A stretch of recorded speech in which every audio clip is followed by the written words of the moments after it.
আসসালামু আলাইকুম। আশা করি সবাই ভালো আছেন। 90% মানুষ বিদেশের ব্যাপারে ক্ষতিগ্রস্ত হচ্ছে, প্রতিনিয়ত হয়ে যাচ্ছে।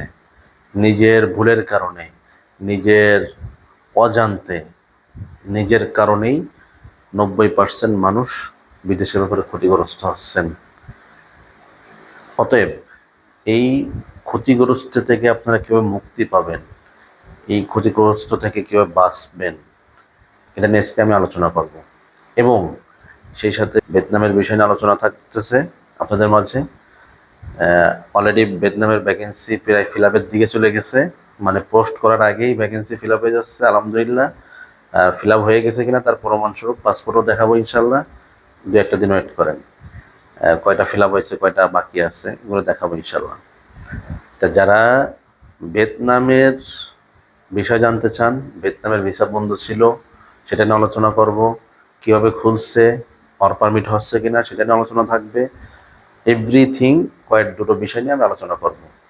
তবে 90% মানুষ কেন ক্ষতিগ্রস্ত হচ্ছে ভাই দেখেন, আপনি মিডল ইস্টে এশিয়ার ভিতরে যেতে চাচ্ছেন, ইউরোপের কথা বাদই দিলাম, ইউরোপ তো ভিসাই হচ্ছে না এখন বললেই চলে। এক পর্যায়ে দুই একটা দেশের ভিসা বেরোচ্ছে, যেমন নর্থ মেসিডোনিয়া আর সার্বিয়া।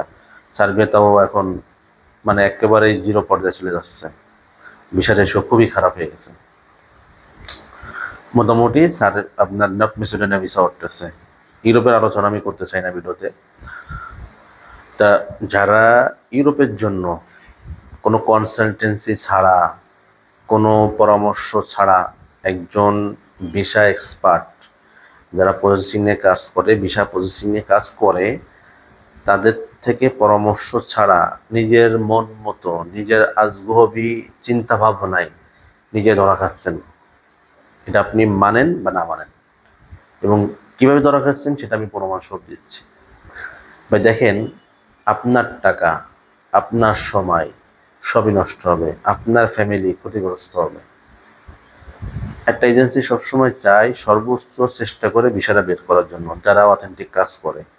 আমি বিশেষ করে আমি সবসময় চেষ্টা করি যে আমার কাছে যারা ফাইল দেয় সর্বোচ্চ চেষ্টা করি। কিন্তু কোনো কারণে যদি ওই দেশের কোনো ঝামেলার কারণে ভিসা আটকে যায় বা সময় লেগে যায়, এই জন্য আমি সবসময় ইসলামী এগ্রিমেন্টের সময় লিখে দিই যে যদি কোনো কারণে ওই দেশের সময়ের কারণে লেট হয়, সেই ক্ষেত্রে আমাদের হামদান গ্রুপ কোনোভাবে দায়ী থাকবে না। কারণ আমি এটা কেন লিখে দিই, কারণ আপনি আমাকে দায়ী করতে পারবেন না। কারণ অভ্যন্তরীণ সমস্যা কোনো ব্যক্তি এজেন্সি ঘাড়ে দিতে পারেন না, এটা হলো একটা বিষয়। এখন আসেন ভাই, কি সমস্যার জন্য আপনারা ক্ষতিগ্রস্ত। ফার্স্ট অফ অল ভাই, আপনার বাবার টাকা বা মার টাকা স্বর্ণ বেচা, অথবা আপনি কারো কাছে সুদে করছেন বা ঋণ করছেন। বেশিরভাগ গ্রামের মানুষ তো সুদে করে। এই টাকা কি করেন, আইনে আপনি এজেন্সির কাছে অ্যাডভান্স করেন। ভালো কথা, আপনি জানেন না কাজ, আপনি জানেন না নিজের নিজের সম্পর্কে নিজের কোনো আইডিয়াই নাই যে নিজে কি করবে, মানে কোনটা থেকে কোনটা করবে এটা এটা নিজেই জানে না। কারণ এজেন্সিও এরকম, আপনাকে প্রপার গাইডলাইন না দিয়া, প্রপার আপনার সম্পর্কে না বুঝা, টোটালি কোনো আপনার বিষয় না অর্জন করে আপনার পাসপোর্টটা নেয়, টাকা নেয়, ব্যাস এবার আপনি কোন দেশে যাবো, অমুক দেশে অ্যাপ্লাই করে দেবেন, ঠিক আছে, এইভাবে আপনার চলতে থাকে। কিন্তু আদৌ এটা ঠিক না। আপনি সুন্দরভাবে যে দেশে যেতে চাচ্ছেন সেই দেশের কনসালটেন্সি নেন, আমরা ফ্রিতে দিই এটা। আমি আমাদের হোয়াটসঅ্যাপে নক করলে আমি এটা ফ্রিতে দিই, পরামর্শ ফ্রিতে দিই, এবং আমরা ডিটেলসটা জেনে আপনাকে পরামর্শ দিই, গাইডলাইন দিই। তা এই জায়গাটা আপনারা ভুল করেন। 2 নম্বর, মাসকে মাস টাকা নষ্ট করতেই থাকেন। মানে বিদেশে যাবেন, পাসপোর্ট জমা দিয়েছেন এজেন্সির কাছে, আপনি আজকে সকালে পাসপোর্ট জমা দিয়েছেন, আগামীকাল রাত্রের ভিতরে ভিসা পাবেন, আপনার স্বপ্ন হলো এটা। এই স্বপ্ন দেখে আপনি আর কাজ কাম করেন না, কি করেন, বাসায় বসে থাকেন, ফ্যামিলিরে কষ্ট দেন, নিজে কষ্ট করেন। কিন্তু আপনার উচিত, আমি পাসপোর্ট জমা দিয়েছি ঠিক আছে, আমি আমার যে কর্ম বাংলাদেশে আমি করতেছি সেটা করতে থাকবো। যখন ভিসা আসবে তখন এজেন্সি আমাকে ফোন দিবে, আমি যাব, এজেন্সি থেকে ভিসা বুঝে নিয়ে চেক করব, দেন পেমেন্ট করব। সিস্টেম হলো এটা। আর আপনারা কি করেন, এজেন্সির কাছে পাসপোর্ট জমা দিয়েছেন, তো এখন আপনি চার দোকানে এখন আপনি আড্ডা, এখন আপনার বন্ধু-বান্ধবের সাথে ঘোরা, আপনি সবাইকে স্বপ্ন দেখাচ্ছেন যে আমি আগামী 1 সপ্তাহের ভিতরে ভিসা পাচ্ছি, আমি বিদেশ চলে যাচ্ছি। আদৌ আপনার ভিসা হবে কিনা কেউ গ্যারান্টি না। আপনি ওদিকে ভিসা নিজেই পেয়ে গেছেন। এরও 2 নম্বর ভুল আপনার। 3 নম্বর দেখেন, 3 নম্বর ভুল যেটা, আপনার যদি কাছে 1 টাকাও না থাকে পুঁজি, আপনি কেন এই মানুষের কাছ থেকে ধার দেনা করে এনে এজেন্সির কাছে টাকা দিবেন ভাই? কেন আপনি আপনার মায়ের স্বর্ণ বিক্রি করবেন? কেন আপনি সুদখোরের কাছে টাকা নিবেন?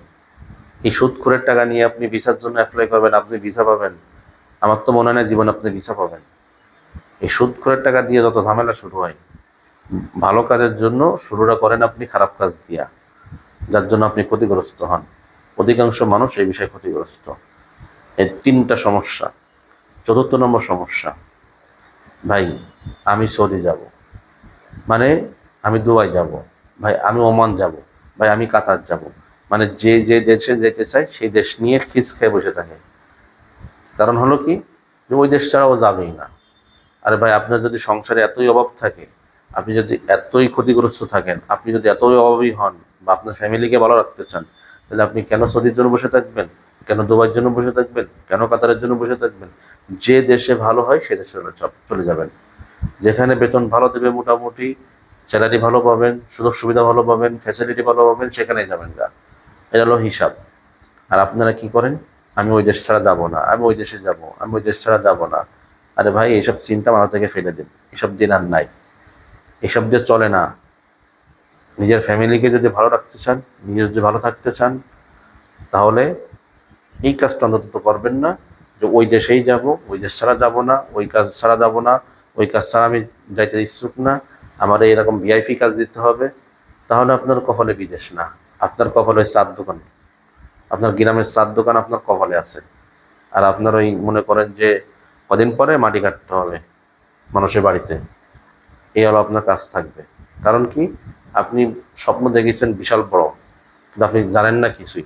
নেই লেখাপড়ার যোগ্যতা, নেই স্কিল, নিজের নেই কোনো স্কিল। আপনি চাবেন রেস্টুরেন্টের কাজ, আপনি নেই ইংলিশে কথা বলতে পারেন, চাবেন 5 স্টারের আপনার জব চাবেন। এটা আদৌ কি সম্ভব? কোনোদিনও সম্ভব না। আপনি স্বপ্ন দেখেন, কিন্তু আপনার স্কিল থাকা অবস্থা আপনি স্বপ্ন দেখেন। যদি স্কিল ডেভেলপ করে স্বপ্ন দেখেন, তাহলে কাজে লাগবে। এটা হলো 4 নম্বর বিষয়। 5 নম্বর বিষয় আসেন। ভাই, ভিয়েতনামের ভিসা দীর্ঘদিন ধরে বন্ধ ছিল, প্রায় 3-4 মাস বন্ধ ছিল। সুসংবাদটা হলো ভিসা খুলছে, আজকে 1 মাস হচ্ছে, আমরা কিছু ভিসা হাতে পাইছি। পাওয়ার পরে কিন্তু আমরা সব জায়গায় দিয়ে পোস্ট করে তারপরে ভিডিও দিচ্ছি, এবং পোস্ট করার সাথেই আমাদের অলরেডি 10টা ফাইল লাগবে, তার ভিতরে 5টা ফিল আপ হয়ে গেছে। যদি কারোর মনে চাই যে ভিয়েতনামে যেতে চাচ্ছেন বা যা চাইবেন, অনেকের ওই জায়গায় মন্তব্য করবে, ভাই এই গরিব দেশে যায় কি করবেন? আরে ভাই, ওদের থেকে আমাদের অর্থনৈতিক অবস্থা খারাপ। এটা নিয়ে আমার পূর্বে ভিডিওগুলো দেখেন, আমি এটা নিয়ে পূর্বে ভিডিও বানিয়েছিলাম।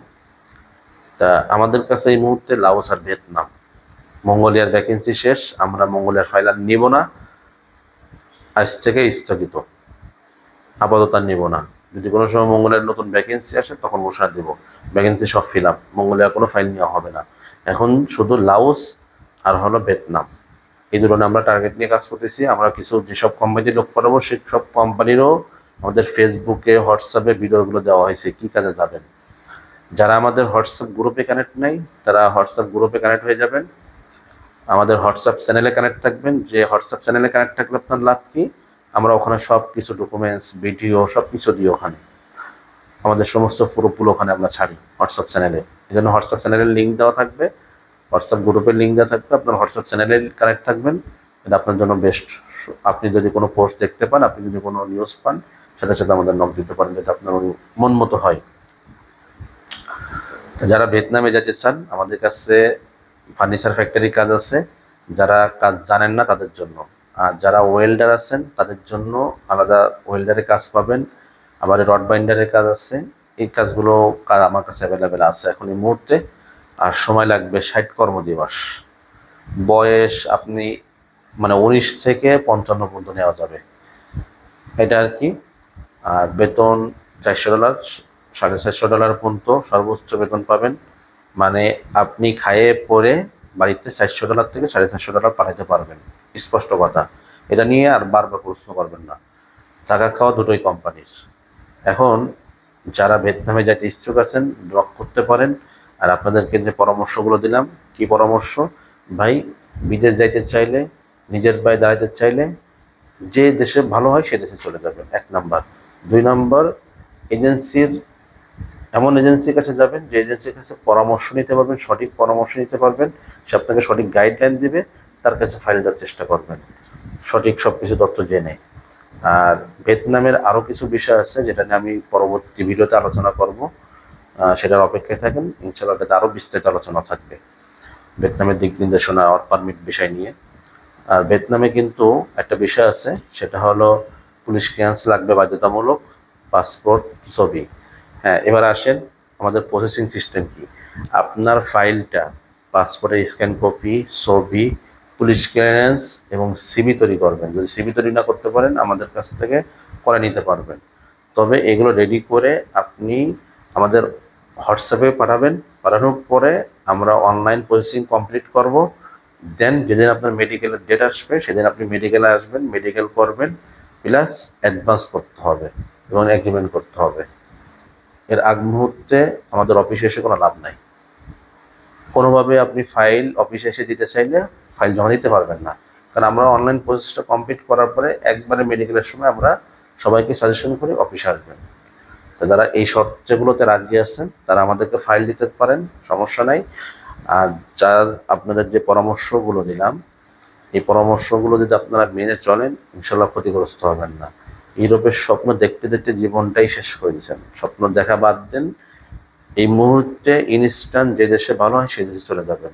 মিডল ইস্টের অবস্থা ভয়াবহ, যেহেতু যুদ্ধ চলে এইসব দেশে যাওয়া মানে এখন এই মুহূর্তে বিপদগ্রস্ত হইতে হবে। টাকা খরচ করে কেউ মিডল ইস্টে যাওয়ার জন্য চিন্তা ভাবনা করেন না। আর আমি যে পরামর্শগুলো দিলাম, পরামর্শগুলো চেষ্টা করেন কাজে লাগানোর জন্য। আপনারই ভালো হবে, আপনার জন্যই সুবিধা হবে, আপনার ফ্যামিলি ভালো থাকবে, আপনি ভালো থাকবেন। সবাই ভালো থাকুন, সুস্থ থাকুন, দেখা হবে নেক্সট ভিডিওতে।